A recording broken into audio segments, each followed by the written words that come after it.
Welcome to The Value of One, The Power of All, a podcast created by the Ron Brown Scholar Program.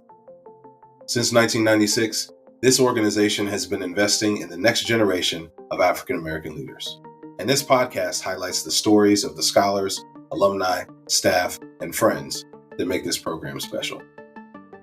This is your host, Ray Pryor, 2015 Ron Brown Scholar, and you're listening to the third episode of the second season, focused on the impact and insights on the public sector from the Ron Brown community. I came of age during an interesting time in American politics. The Democratic National Convention, at one time led by Ron Brown himself, was held in my hometown in 2008 while I was in middle school. And 4 years later, when President Obama was seeking re-election, I got to attend one of his rallies right next to my high school. I grew up in a city with a Black mayor, a Black police chief, and a state legislature that had Black over-representation. And as I was inspired by leaders who looked like me, there was something else happening then, too. Trayvon Martin was killed while I was in 10th grade. 12th grade was Eric Garner, Michael Brown, Tamir Rice, Freddie Gray, and Sandra Bland. Alton Sterling and Philando Castile were the summer after my first year of college. And then in 2020, Breonna Taylor and George Floyd. There were other incidents that complicated the narrative too, some of them hitting pretty close for me. Shortly after the deaths of Alton Sterling and Philando Castile, in the city I call home today, 5 police officers were killed. In the city I used to call home, Tyree Nichols was killed by 5 police officers that looked just like him. And during this time in college, and this is right when Ava DuVernay's Netflix documentary 13th comes out, and then she follows that up with When They See Us about the Central Park Five. And I'm studying predatory and extractive revenues, studying taxation by citation, studying municipal finance, bonds, fiscal policy, police misconduct settlements, private prisons, revenue-motivated policing, all of these concepts. So in those formative years, for my consciousness around race and justice at a systemic level, the national discourse was dominated by Black Lives Matter and Blue Lives Matter and All Lives Matter, dominated by Say Their Names, dominated by reformists arguing with abolitionists. And whether it was on the news, in the streets, or on college campuses, my conceptions on how I thought the world, at least as a teenager and a young adult, were heavily informed by how the country was grappling flaws in our criminal justice system. And to me, the answer seemed obvious. But who had actual proof that those solutions would work? Who was proving if body cameras were supposed to help with accountability? Who was proving that diverse police forces led to less violence? Who was proving whether community oversight boards actually made a difference? Who was using data to prove how defunding parts or all of the police department would lead to positive outcomes? It couldn't be the politicians or the protesters or the police officers. Who is helping us know what solutions actually work to make policing better for Black and Brown communities? During my PhD program, I started in 2013. And so the killing of Mike Brown happened in 2014. And President Obama's task force was created at the end of that year, like officially kind of came out the following year. And what I realized at the time was that there were so many recommendations around police reform that were not new. They were not particularly novel. They were like community policing, hire more Black officers, civilian oversight boards or what have you, that these things were actually common reform strategies that have been emphasized for decades and implemented in some cases. But yet there was a huge gap in the research literature around, like, does it actually work for who? Why or why not, and so for me, I was like, from an evidence perspective, right, just despite my opinions, my personal opinions about police or what have you, or my experiences, I want to build some evidence around whether these things work or don't, right, either way, and then hopefully can design or recommend solutions that are going to actually lead to change, as opposed to continuing to say the same types of recommendations that we don't know whether they work or not, and then we're all frustrated again because we've been here before. That's Dr. Andrea Headley, a professor in the McCourt School of Public Policy at Georgetown University, and a 2010 Ron Brown Scholar with degrees from the University of Miami and Florida International University. All of her research that combines insights from public management, organizational behavior, and social equity center around how we can create a more effective and equitable government, specifically in the context of criminal justice. I thought she and her colleagues had the blueprint for all of the flaws in the criminal justice system, and it was only a matter of whether or not we as a society would be willing to implement it. It turns out it's not that simple. We'll hear her thoughts right after this message. Thanks for listening to this episode of The Value of One, The Power of All. Whether you're a longtime supporter or a new friend of the Ron Brown Scholar Program, we're glad you're here. When I started putting together the conversations that became this podcast, it had been years since the Ron Brown community had been able to gather in person. So I wanted to create a platform where we could hold, capture, be inspired by, and be challenged by the discourse that occurs within the Ron Brown community and make it accessible to anyone, anywhere, at any time. And now it's become much bigger than I originally imagined, but it's still only a fraction of its full potential. So if you're a loyal listener who wants to donate to help us make the next evolution of this podcast happen, send me a note at info@ronbrown.org, and I'll share our vision for what this can become. All right, back to the episode. Andrea originally thought she'd go to law school and become a public defender. But instead, she jumped straight into a PhD program after undergrad and became a professor. I asked what led to the shift towards research. Yeah, great question. So for me, let me kind of answer two questions. And so one, criminal justice, and then the other of like research in particular. And so, I've always been interested in the justice system, particularly because seeing family members impacted by it, like seeing the harms it causes, like as a whole, and feeling as a young child for sure, like middle school, high school, like I couldn't do anything about it, right? But I was in a pre-law magnet program, and so I was like learning about the legal system, and wanted to be a public defender, right? So I always had this interest in criminal justice, broadly speaking, but it stemmed from this like wanting to make a difference for the people that I loved and cared about, and seeing how the system could harm families and individuals and things like that. And then, though, when I was an undergrad, right, so I was on a path to go to law school to be a public defender, and I was an undergrad and met a professor who became one of my mentors. I had no idea what a PhD was. Like I first gen college grad, right? I had no idea what research was like. And she introduced me to this world of research. And she was a psychologist, but did a lot of community-based psychology research, and particularly working in like underserved communities in Miami, and took me out with her to like engage in some of the research she was doing around youth. And then also on like Black women coping and just things that I was not necessarily had a lot of knowledge about or familiarity with. But it was interesting to see this like engaged research, I'd say, or like applied research happening in real time with real people, and learning about the world of research beyond what I knew from like science experiments, right? That like you can do these social science research projects and understand the scientific method in a way that is very different than at least I was taught in terms of like K through 12.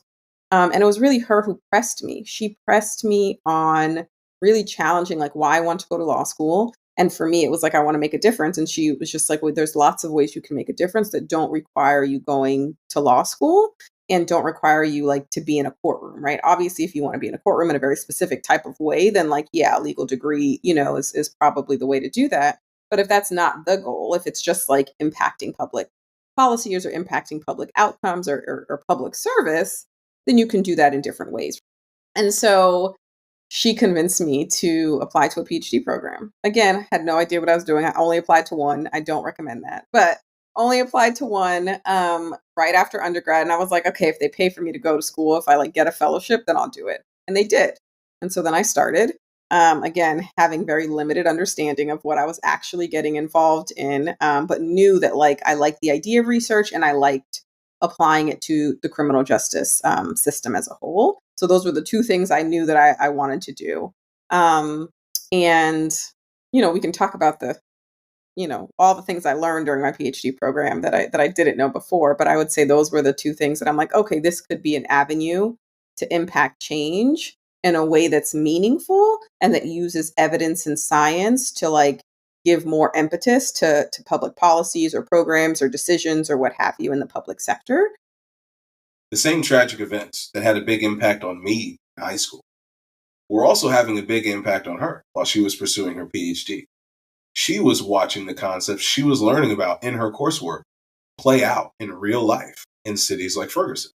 I think for me, right, seeing the death and the killing of Mike Brown, and again the aftermath, understanding the Ferguson report and everything that was uncovered in that, right?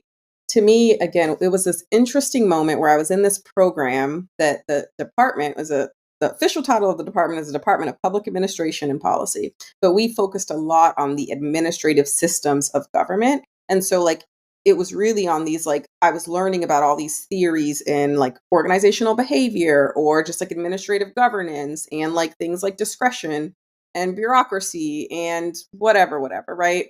And so then seeing what happened in terms of the reporting, particularly right around Ferguson, around the department, around the city structure, like it was just almost like a light bulb went off for me, right? Like I saw all these like kind of concepts coming to life in this specific setting, leading to a really horrible outcome, right? So like the fact that we have incentive structures that are, incentivizing monetary dollars being raised because of a lack of revenue in other places and using the police to collect that because there's a lack of oversight or a lot of discretion given to police officers, right? Like all these concepts that I was learning about in a very neutral setting, right, in public administration more broadly, came to life for me in Ferguson and ultimately like was insidious and problematic, right, leading to so many incidents, Mike Brown's death being one of them, right? But like really kind of the culmination of, I'd say, predatory policing for Black and Brown communities, right, writ large, and was one example of that, right? So for me, I was like, well, this is one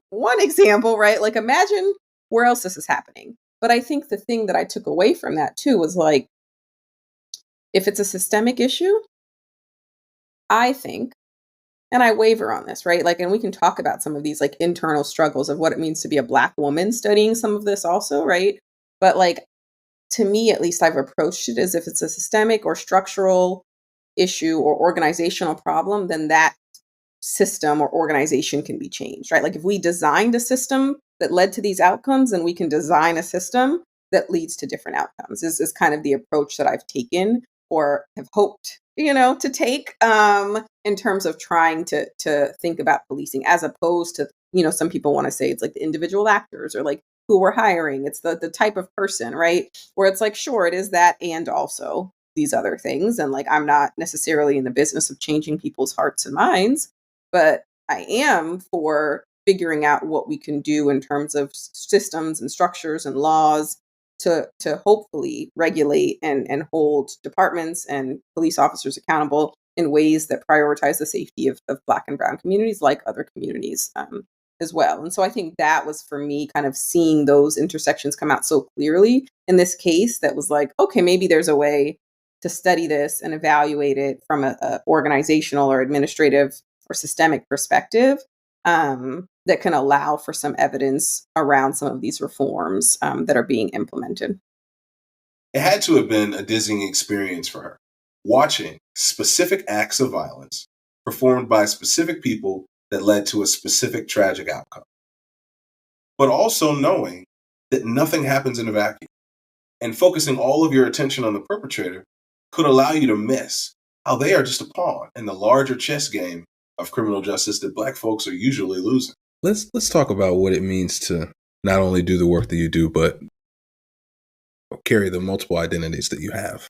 And I see a situation where you are around, sitting in the living room, maybe with your family, or you're at a dinner table talking about some of these things. Could be holidays, whatever the case may be. Whenever you guys get together, and the discourse among our people is about bias, is about prejudice, is about individual actors, is about is the the edge of the sword of racism that is most profound or that we can see is the one that does the actual violent act, which is normally a person doing it, right? Like it's we can point to an individual that does or does not get held accountable, and then I see you adding a lens that I think most people would agree with, but most people may not, even in the heat of the moment, may not grasp the gravity of the work that you do. What is your response to those people that says some of the standard solutions of community oversight, bias training. We need to screen for racial bias in hiring for police officers, do, things that seem to target the person, the individual. How do you respond to people who think that's the solution, but then you're like, well, I mean, sure, but no, you're missing it completely. Like, it's not about Darren Wilson. It's not about him individually. How do you, and also, I imagine, even internally yourself, that that's true. That there are individual actors who are making this worse. Right. How do you grapple with knowing that this is a structural issue that needs a structural solution with the, what's the word I'm looking for? How easy it is to jump to, or maybe it helps us feel like it heals a wound to think, if we can address the individual person, or we can just help us figure out how to avoid those people or not see those people, then it'll be fine. Yeah. Even if the system stays the same. Yeah. That's a hard one, right? And so typically, though, it's like yes and, right? Like, yes, to your point, like, yes, it is, there are certain individuals that are more drawn to policing and what policing entails and the power and, the authority that we inherently give police officers and how they then enact that. But to me, I'm like, when you take a step back and see the patterns, right? When you take a step back and you look at history and you say that actually there's so many Darren Wilsons, right? There's so many officers that are, committing, heinous acts against Black and brown communities, and or officers who, maybe people would rave about and say that actually I had a really great interaction with this officer. This is my community officer. And yet they then also go ahead and do an incident, and then there's no accountability, right? And so, like, I think to me, it's like, okay, we can think about this incident and we can for sure want to advocate for justice in a specific incident, but it can't be taken out of context or out of this larger system, because then, we will continue to be back here again and again and again. The thing that is hard, though, I think, even when I talk to media and news, they're like, well, even if you take the organizational perspective or what have you, and you change that, like, well, what's the solution? And my answer is like, there's not one solution. Actually, the work that I've done over time, right? Like, I've evaluated body cameras. I've, researched black officers and trying to see whether or not they make a difference and how they make a difference, and women officers and civilian oversight boards. And like, I'm doing research on training now to try to evaluate whether training works. And more often than not, if it does work, in the rare cases it works for very specific outcomes in very limited ways. And like, the problems in policing are not specific to one outcome, right? Like, it's like, use of force is one problem, right? But it's also, the pervasiveness of fines and fees or tickets or over policing. And it's also about the fact that, like, we've designed a system that actually overworks people, sends them into the really problematic scenes back to back to back, and then doesn't support wellness, and then asks them to do the job again and again and again. And like, any person is going to be drained at a certain point, whether they want to be discriminatory or not. And I don't think that's a reason for discrimination. But like, if you keep deploying them in certain areas and then you ask them to do a job, they're going to do the job that you've deployed them to do, one way or the other. And if they're not healthy and well and all of the things, right, and they're stressed, like, we can only assume that there's going to be problematic outcomes. Again, it doesn't justify it, but it's like, we've designed this system in a way that allows for that to happen. Right. And so for me, though, I think about, when I try to answer these questions around like, well, what's the solution? It's like, it really is undoing all of it. Like, it's literally thinking about who we recruit, how we hold accountable, the use of force that we allow officers to use when they're able to use it, how we train them, how we stop socialization from happening, how we stop officers who, have gotten fired from one department to go to the next department and do the same things, how we collect data, how we incentivize and hold officers accountable, how we measure what a successful officer looks like, right?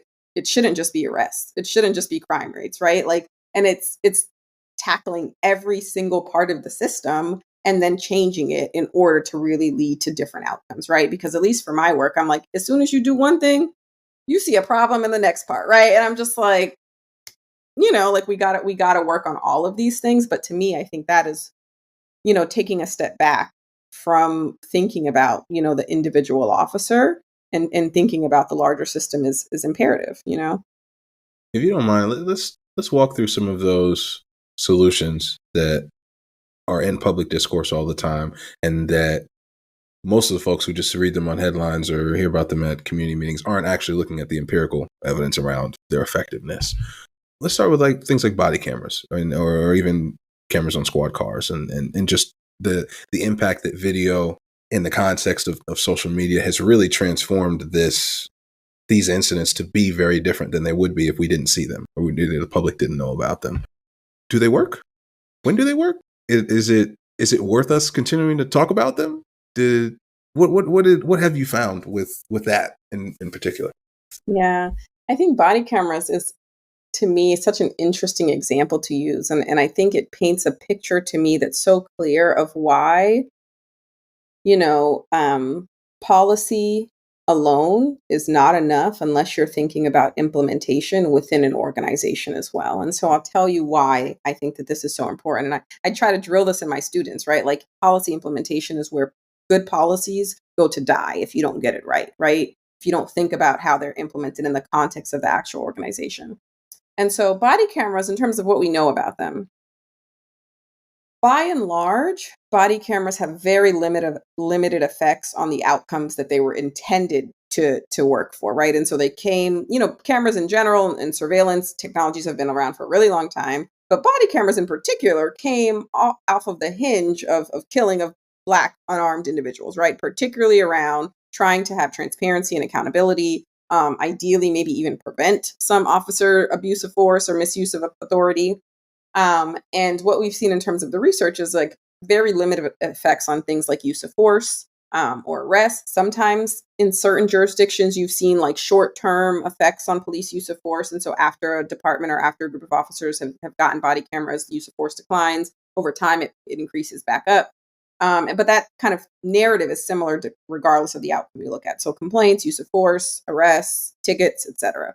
There's some also like unintended consequences of them, right? So there's one study I'm thinking of that examines body cameras in a police department, and tickets increased. And it was so interesting when you talk to police officers because they felt like it removed their discretion to let somebody go when they would have, because now they're being recorded and there was an incentive in their department to ticket people. And so they felt like, even though it wasn't a written incentive, right? Like it's not on paper, but the culture is like, you need to be ticketing. And so they feel bad, or they feel like they're going to get in trouble if they're caught on camera not ticketing, right? And so it's this interesting, right? No one was talking about originally the impacts of body cameras on ticketing. It's not what we were thinking, right? And then you study it and you're like, oh, it makes sense actually, because it's this larger organizational culture and incentive structure that this one kind of technical solution is embedded in. And we didn't change the incentive structure or the culture to really make room for the body cameras to do what they were supposed to do, right?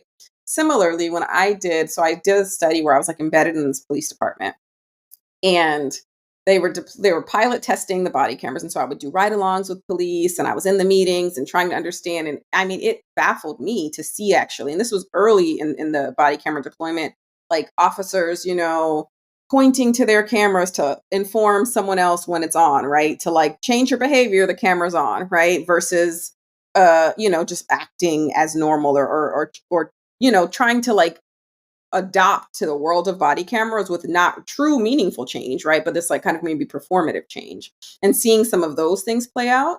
I think to me though, when I think about also body cameras and how they've been implemented nationwide, I think there's discrepancies with regards to like how community members can get access to footage, right? The theory behind cameras is that transparency and accountability and like someone knowing that they're being watched and that their behavior may be public would change their behavior. And so if that's the theoretical mechanism that we're thinking is why this works, you would actually need to make sure that the community or the public has access to the camera so that officers know that that's a thing.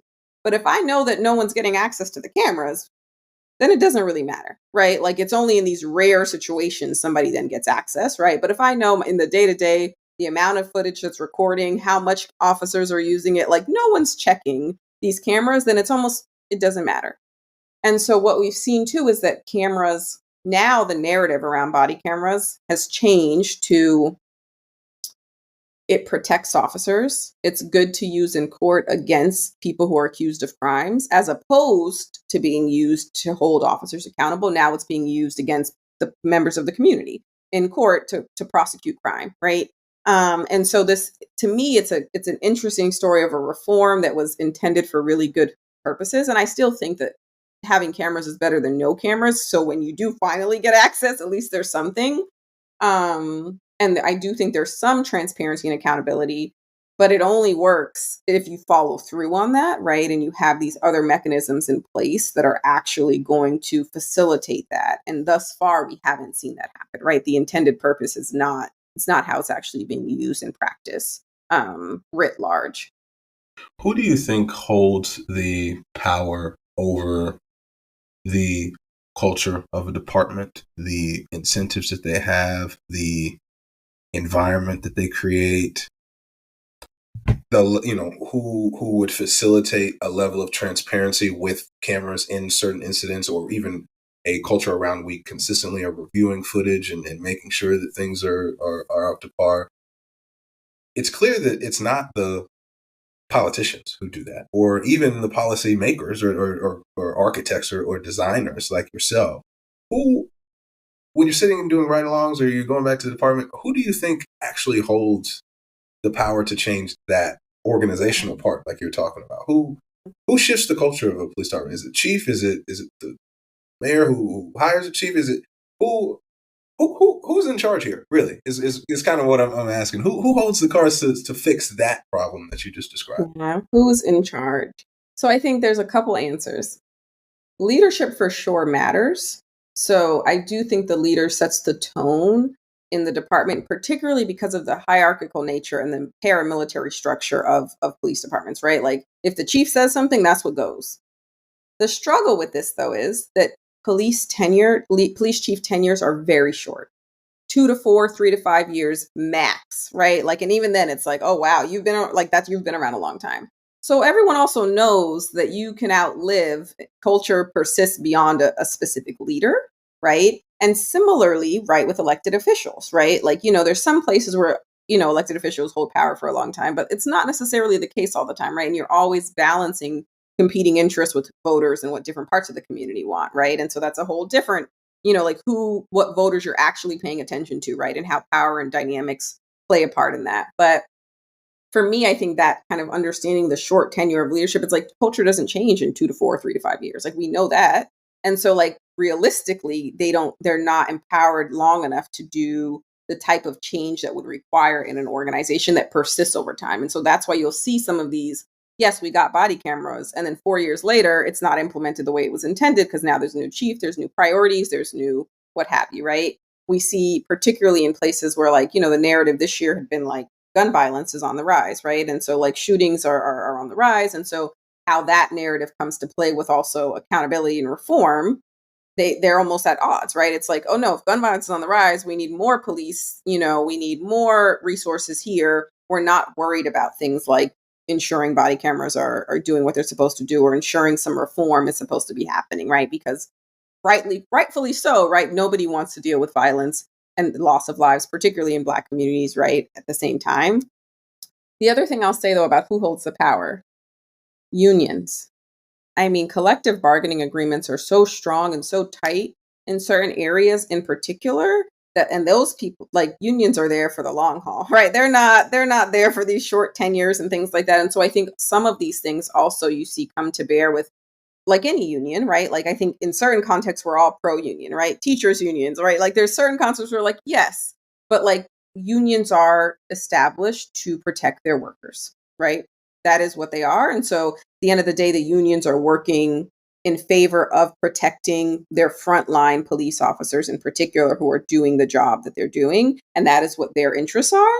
And things that are combative to those interests, then it is hard to then try to strike this balance, right? And so I think that is a tough thing that I've run into even in doing some of the work and talking to people in unions and things like that, of like trying to see how to create change in ways that usually I think frontline officers are not in favor of, right? So like usually kind of these big reforms and strategies are like leadership is behind, right? Because they can understand these community priorities, but frontline officers are just they're, and this is not all of them, but a lot of them are like just are not behind the reforms because it limits how they have been trained that they need to do their job and the powers they think they need to have to do their job effectively. My first job out of college was teaching sixth grade math at an all boys school in Memphis, Tennessee that was 95+% Black. And a big part of me choosing to teach at that school was because I didn't have my first Black male teacher until college. And I didn't believe it should take getting a couple years into their major at a prestigious university all the way across the country for that to happen. Research came out not too long ago that having a Black teacher, especially in primary schools, significantly decreases the chance of Black students dropping out and significantly increases their likelihood to consider college. So naturally, I thought the same principle might apply to policing, that if we had more Black officers in Black communities, things would get better.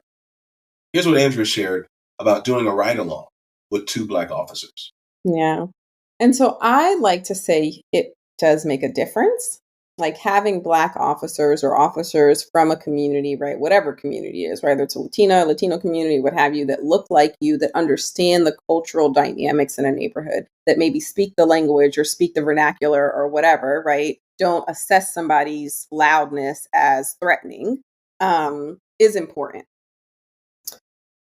And also, I was, doing this work on, particularly racial representation in policing is very dear to my heart. Like I was just like, I care a lot about this, right? And so I started doing research in a couple different ways. Like one, I was like doing this quantitative research on like police officers' race and how that impacts use of force outcomes in dynamics when they look like, when it's a Black officer, Black civilian versus white officer and Black civilian, right? And by and large, I think the research, it's mixed, but there's, I think, relatively kind of newer research that's pretty well done that shows Black officers are less severe in terms of the encounters they have with Black civilians compared to when white officers are interacting with Black civilians. So it's not that they don't use force though, but it's usually less severe levels of force or like less arrests or what have you. But again, the benchmark, I don't know if there's different ways to say what the standard should be, right? Just because it's less doesn't mean it's good, right? And so like there's that dynamic, but still, right, less is better than, the standard status quo. But then I've realized that it also takes a certain level of representation in a department. So when there's Black officers employed in departments that have enough Black officers, have a critical mass of Black officers, that is a different context to engage in policing than there are in situations where they're the few. And even more so, though, what I learned in doing qualitative work and being embedded in a department that was very diverse, had a lot of Black and Latino officers. But in particular, there's a story that I won't ever forget, and I tell it all the time, where it was these 2 young Black officers. Both were from the specific city that they were policing in, and it was a small city. And small, over 100,000. So small to me, but, relatively speaking. Anywho, they're both from this community, both Black, both young, and their approach to policing was so different. And I remember talking to them, trying to understand. One of them was very law and order, by the books. And he said, I expect more from my community. And because I expect more from them, I'm harsher on them than I would be on other people. And he really believed that he was doing the right thing. Like you can tell it didn't come from a place of like, power trip or like I'm trying to, reverse, not reverse racism, but like, hating my race type of thing, right? It didn't come from that place. And then there was this other officer though that said, I understand the larger structures of which this community is in, the poverty, the segregation, the lack of investment in the community. And so I don't think about it as like this individual can do better, right? I think about it at this larger system as outside of policing, right? We've disinvested in a community and they're engaging in crime. And so like, I see those structures happening. And so I give them passes, right? But yet though, that same officer who said that also said, but he worries constantly about what his peers think, that he's giving favors to people that look like him, or he's, positively biased in a way, right, that is not fit of a police officer, right? So then they're constantly navigating, like, what does this look like internally to my peers that I have to work with if I'm easier on a person, that looks like me versus if I'm not, right? And this this identity of what it means to be a police versus what it means to be a Black man who understands structures and systems, right? And so to me, though, even comparing their two responses showed that like the mindset of the officer, even though I don't think that individual things matter as much as systems, I realize that it's both of them together. Like if you think about crime and violence as an individual decision in isolation of the context in which somebody's in, then you are going to treat that individual the way that you think that they should be treated, right? Versus if you see the larger structural issues that are endemic in society that lead to this, right? Maybe your interaction is different. I asked a close family member who was a police officer how he balanced his own personal values along with the incentives of the police department and what it takes to move up the ranks and ultimately have more power to do more good. He described it as being stuck between a rock and a hard place. Seeing that struggle, like I've in talking to officers and like that, those were two examples, but it was actually like multiple officers of color would talk about this struggle that they had internally, right? Of like wanting to police in a certain way, but then wanting to, make sure that they're in alignment with whatever the culture is or their team or their agency or what have you that is not necessarily changing, right? And then how they strike that balance, right? And usually, I think we can all think about any organization, right? If you're in an environment or in an organization that you have to work in teams, that you work pretty often, like over time, you're going to conform if you want to be promoted, if you want to be recognized, if you want to raise, you're probably going to do what the job entails, whatever that means, then what the norms entail, and it's not all the time, right? It's not to say that everyone conforms to environments that are not beneficial. But like when you understand and you learn about how organizational socialization works, it's like, oh yeah, this makes sense, right? It doesn't mean it's right, but it makes sense because we haven't changed, back to the culture and all of the things, right? But it's tough then. And so to me, then I'm like, dang, how do I recommend, yes, hire Black officers, knowing that then they're in this really hard situation, right? Like I spoke to Black people, Black officers who made it through the ranks, told stories of like, the internal actual discrimination that they faced from their peers, right? And the repercussions that were internal, like some really horrid stories, right? And it's like that sucks, like anyone in that environment, right? Like it's hard to then do a job that prioritizes the things maybe you believe in or the safety and of communities that look like you, unfortunately. What makes things even more difficult, even if your focus is just on policing, is that you can't address one component of the criminal justice system and expect it to overcome all of the tangential systems that are often moving in the opposite direction. I think when you understand the kind of organizational dynamics and the structural issues, it also, though, I would say, for me at least, when people talk about defunding the police, like I am all for investing in resources outside of the criminal justice system. I'm like, yes, we need to make the criminal justice system smaller. We need to invest in, a proper safety net and social support services for sure. But also I'm like, and we don't want to create another system that is not police that still harms Black communities, because when you realize it's these organizational things that like can still be pervasive, it's yes, police are empowered to use force in ways that other bodies are not. And so I think that is different. But like social workers, for instance, there's harm in the medical profession and social work and therapy, right? Of like what it means when social workers may come to situations and start institutionalizing Black men, right? Like that is harmful also. Maybe it's needed sometimes. I'm not saying that it's not, but like you can understand though, like the ways in which the system or organizational factors are translated in different systems, and be more mindful then of how you design whatever system it's going to be, right? Not just the people that are there, if that makes sense. In addition to body cameras, I asked her about what the research says about community engagement, specifically if and how we're able to measure success with something that's not super concrete. Yeah, I think so. Police departments, there's lots of different ways I'd say that police try to engage the community in ways that, expand beyond kind of the punitive enforcement mechanisms, right? And so I think the things that are common may be like community policing, right? Like you're a community policing officer. I think older generations will refer to officer friendly is kind of, but it's the same theme of just like there's these officers that are, engaged with, providing maybe social support services, like showing up to community events, right? To hearing communities' concerns around maybe crime or, violence or what have you, and then trying to think of proactive or preventative ways to deal with it as opposed to just like, traditional punitive ways. And there's different departments, one in particular that I'm thinking of that worked with that had like community members as part of their hiring process on like hiring boards to hire officers, and would be asking questions around like, well, what do you think about the community, right? They would involve them in training and bringing them in during the training and stuff like that. And so one department in particular also, their approach to community engagement was pretty robust in trying to engage community at different parts of the in different ways in the police department. And so like after there was a critical incident like police use of force, excessive use of force,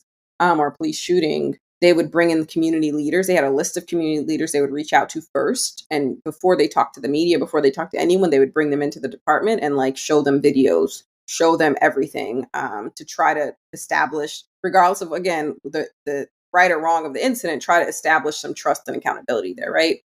And so there's these different ways in which we can think about how the community can engage or does engage with policing in ways outside of traditional law enforcement.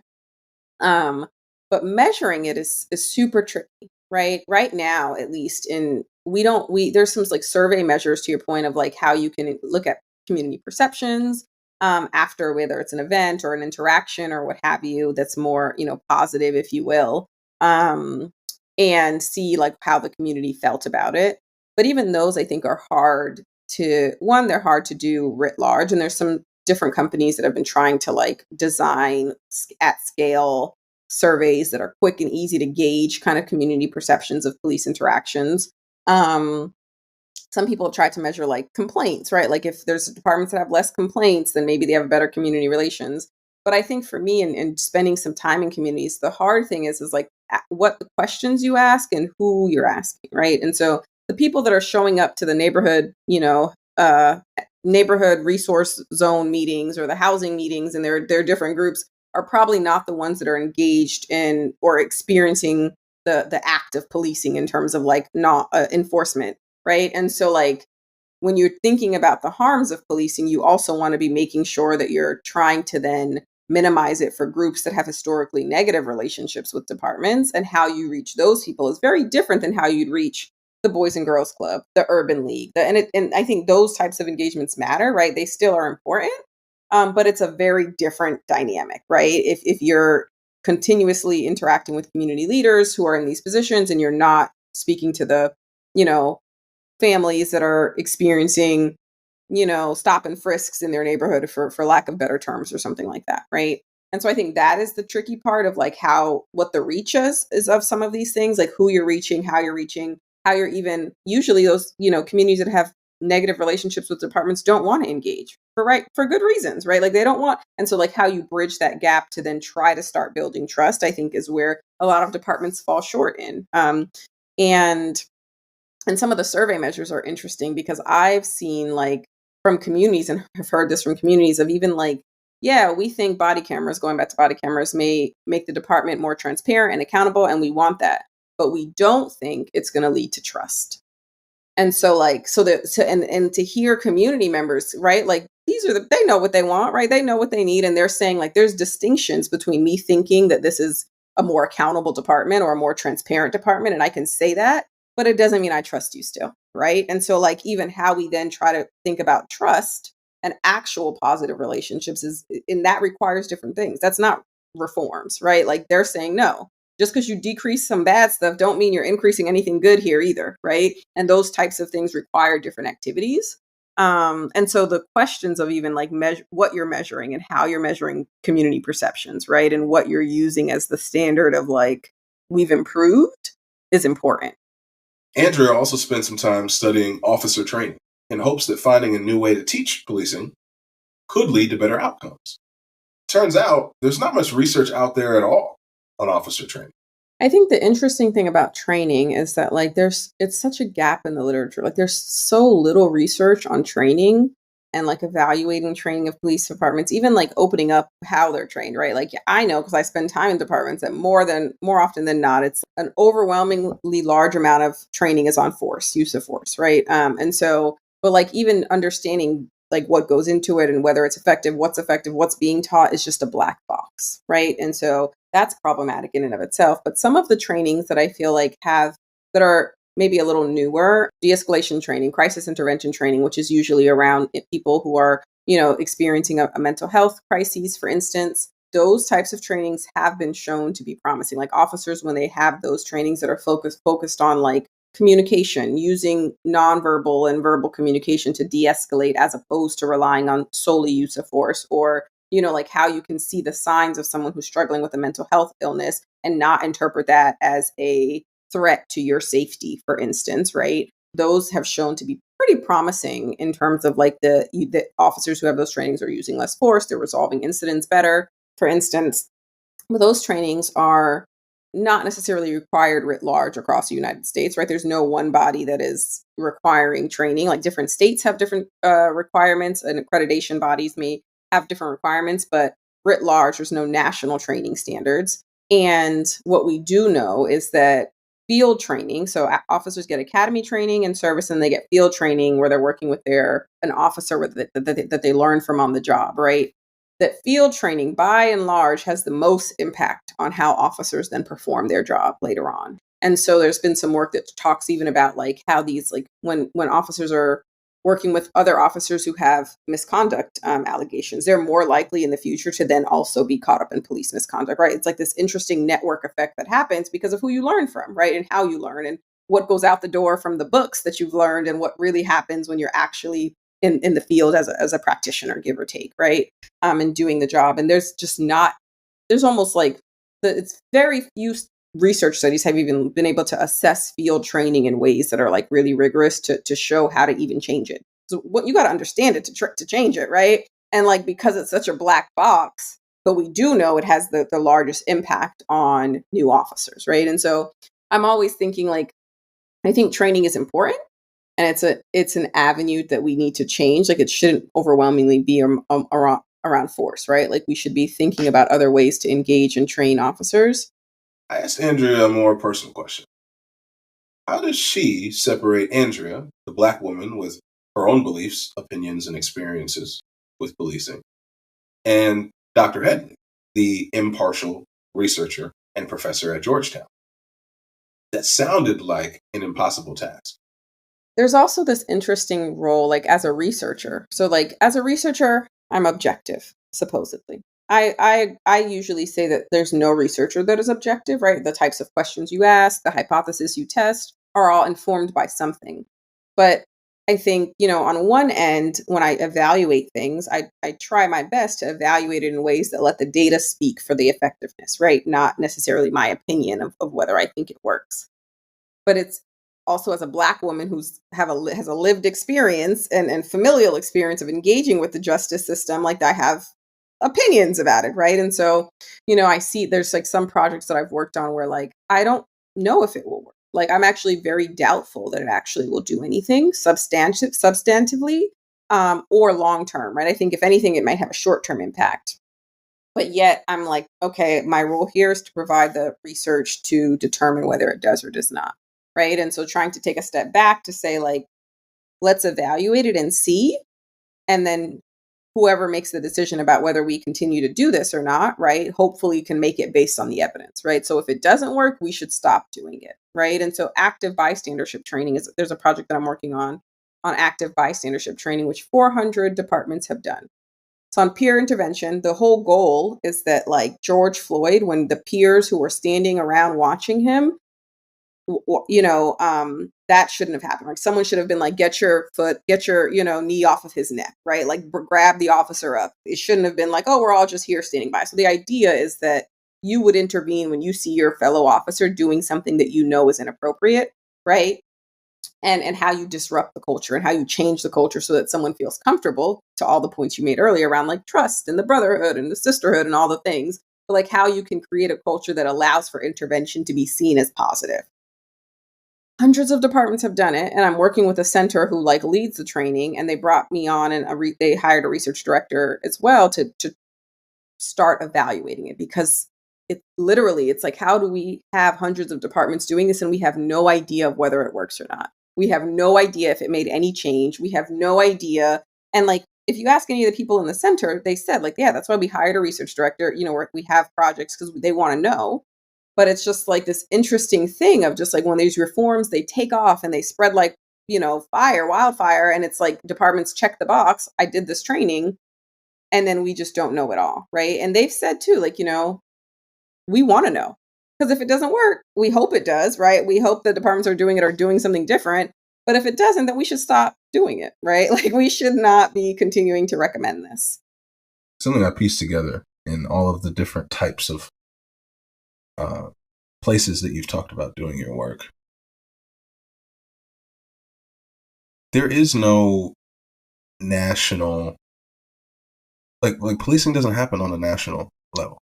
And normally when people engage with it, we're talking about it in a national sense, but the place where, like you said, the difference between policy that is created or has a certain intention versus its implementation, it sounds like a majority of this focus needs to happen at the local level, needs to happen in departments, in individual cities, and obviously states influence that. Even the federal government influences that to a certain degree. But to me, it makes the landscape for changing this a bit more overwhelming, because let's say we crack the code in Miami, right? Like, it's done. It's perfect. It's whatever that may look like. It's fantastic. We need to copy and paste in thousands of cities across the country in order for a Black person to feel good where they need to be. 18,000, over 18,000 law enforcement agencies. And the tricky thing too is that most law enforcement agencies are not large, right? They're not New York, they're not Miami, they're not San Francisco. They're, they're small agencies, right? Which is why we have so many. And so it doesn't translate, right? What a NYPD, a Miami, or whatever can do in a big city might be very different than what you can do in a small city, just of how the structure of government is, right? So to your point, it is overwhelming. And incredibly, it adds another layer of nuance to like what this means. But I actually think there's a bigger role the federal government can play.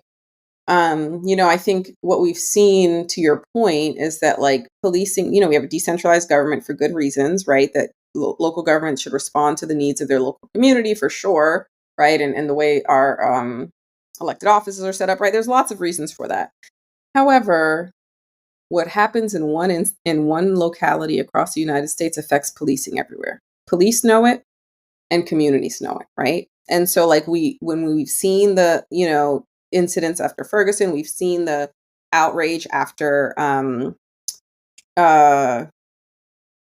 George Floyd, right? So we've seen how that has kind of spiraled, not necessarily spiraled, but we've seen how that has taken off, right? To talk about policing in other places, even though the incident didn't happen in their specific jurisdiction, right? Because I think, to me, I'm like, it shows that, one, it's an experience that lots of places are dealing with, right? So like, yes, policing's localized, but policing also, there's a lot of similarities that Black people have experienced, and regardless of where you go, that are consistent. And then I feel like what we know about the federal government, though, is that they set the tone for what's best practices, right? And so when President Obama's task force on 21st century policing came out, everyone wanted to, make sure that their department wasn't aligned with kind of the best practices that the task force outlined, right? And so I think, but that, to your point, goes back to like, are we checking boxes, right? Are we saying we did the thing to just on paper to show that, like, yes, we have the, racial diversity, or we have the body cameras, or we have the wellness program, or we have the whatever, without the actual understanding of how it's implemented. And so I think the federal government has lots of leverage in setting the agenda, setting requirements, setting putting more requirements attached to the funding that they give local police departments, right? They gave millions of dollars to fund body camera programs, right? I'd like to know more about what was the accountability like on the back end, right? Like how these cameras were used, how we were like, who's collecting that data and who's tracking it, right? I'm not sure, but I think there's room for those types of things to happen within still the landscape of the federal government, right? To try to establish some more accountability on the back end for these things, right? But it's tricky. It is. And I'll share with you some of my takeaways from what you shared. Yes, Can you tell me what I missed? We know that policing in Black and brown communities is not where it needs to be. We think we know why, but we still don't really know what exactly is happening from an accountability standpoint and what works, like with confidence. And there's studies that you're doing, there's studies that your colleagues are leading, and even a combination of those, some of them leading to insights that we can't take from, some aren't. But we need to get rid of this idea that we have the solution for what policing in Black and brown communities would look like. They just don't want to accept it, or they just won't do it because they, this isn't the change that we seek isn't just a matter of political arguments and discourse and removing certain people and inputting other people or moving money from here to here. We're still really figuring out what needs to happen. There's still so much more research that needs to take place in order for us to, one, fully understand how departments operate and work, and then assess their effectiveness, then test a solution, then test its implementation in all of these different environments. There's excitement, I think. I think there's reason to think that we're moving in a positive direction, generally speaking.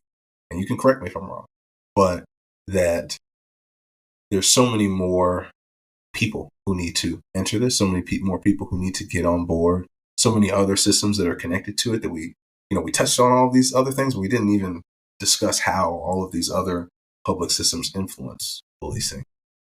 Essentially, there's just a lot that needs to happen. That this isn't we're not one protest away. We're not one politician away. We're not one policy away. We're not even one research project away from really getting to a place where we feel like this is us at our best. This is the country at its best. This is the city at its best. What do you feel about the work that you do? Where do you feel like we are heading? And part of this season is timely in it being an election year, and that people will reflect, a bit more on public issues than they may otherwise. How do you feel about where we are, and particularly in the context of the work that you do and what you found so far? Yeah, that's a great question. I think for me, when I take a step back, I think there are things that I can point to that I think what I would get behind to say it matters, right? So I would say, like, restricting use of force is important, right? Limiting officer discretion is important. Having accountability matters, right? But what that then looks like when we're talking about specific then recommendations, right? With it, what does it mean to have accountability, right? That's to your point of like what gets tricky. But I think to me where I've been, which is such an interesting journey for myself, actually. So, let me say this one statement and then I'll connect it, is I got into studying policing and criminal justice, not because I cared about crime. Not that it didn't matter, but I wasn't trying to find the thing that reduced crime in communities. I was thinking about how to improve the system for people of color that look like me, regardless of whether they were committing crime or not. Right. And so it's only been recently that I started reckoning with thinking about crime in particular and violence, and what is even how we criminalize certain acts and how that happens, right? And what's a crime and what's not a crime and who gets to decide. But if we invest resources in reducing crime or disorder or whatever it is that people are calling 911 for, right? Then we can reduce reliance on the justice system as a whole, right? And it's never, again, I never started there, right? But I find myself, because of the work that I've done, because of how hard it is to change departments, because of what the evidence has said, and it's mixed, right? Of like me now internally trying to figure out, all right, well, what can we do, right? Where can we invest? And I think if you do study crime, you know that there's particularly for the urban crime and violence that we're talking about, like there's certain types of crime that this statement doesn't apply to, but for lots of crime, we know it's correlated with socioeconomic factors. We know it's correlated with disadvantage in communities. We know it's correlated with segregation. We know, like that is pretty standard, right? There's, again, other types of crimes that happen for lots of reasons that don't have to do with that, but a majority of it does. And so to me, it's then getting to like, all right, well, can we address the issues, right? Which I think is what, regardless of whether you're an abolitionist or police reformist or what have you, I think typically people can agree with addressing the root causes of issues in Black communities, right? Typically Black people can agree with addressing the root causes in communities, right, that lead to these incidents happening, right? Because nobody wants to live in a community where they're fearful of going outside, where they're scared that their cousin or son or brother or what have you is going to be the target of violence or what have you, right? Everyone wants to live free from the fear of that. And so dealing with that and really investing resources there is where I think that there is promise and that is more encouraging and hopeful, right? I had this, I think it was like the Safer America Act or one of these, recent kind of presidential initiatives he did that outside of investing in traditional law enforcement, he put money aside to create jobs and specifically in communities that were struggling with gun violence and homicides. He said, these communities that have high rates of homicides, Black and brown communities, I want to invest money, millions of dollars in creating jobs for Black and brown youth. And to me, I was like, that's right? Like we see this issue, right? We see the police, the criminal justice system has not been able to prevent it from happening. What can we do that is outside of the system that can get to the heart of it? Right.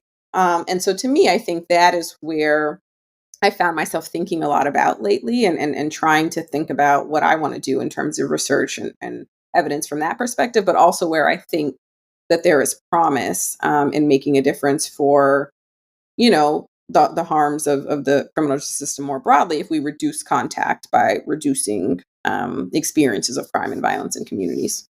There are moments when it feels like the right choice or the right solution or the right policy is blatantly obvious, and all our leaders need to do is put it into action.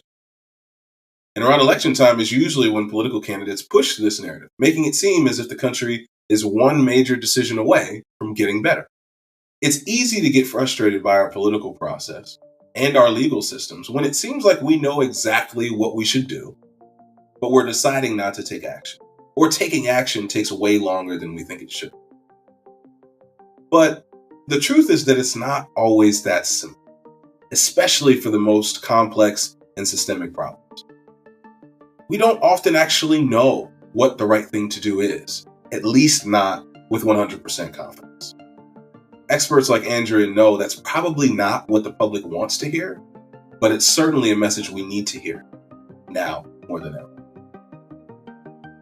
Thanks for listening to this episode of The Value of One, The Power of All, a podcast created by the Ron Brown Scholar Program.